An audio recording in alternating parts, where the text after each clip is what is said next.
నిర్మల్ జిల్లా సారంగపూర్ మండలం స్వర్ణ జలాశయంలోకి ఎగువ మహారాష్ట్ర జిల్లాలో కురుస్తున్న వర్షాలకు వరద నీరు వచ్చి చేరుతోంది. స్వర్ణ జలాశయం పూర్తిస్థాయి నీటి మట్టం 1183 అడుగులకు గాను ప్రస్తుతం 1180.1 అడుగులకు చేరుకుంది.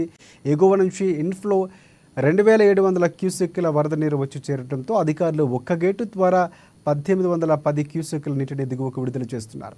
ఇక స్వర్ణవాగు పరివాహక ప్రాంతాల ప్రజలు జాగ్రత్తలు తీసుకోవాలని అధికారులు సూచించారు.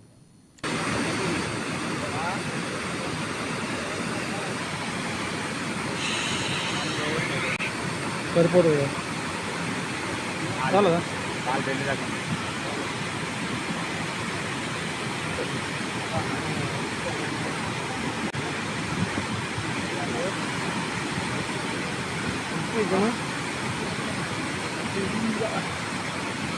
పెట్టేసి మూత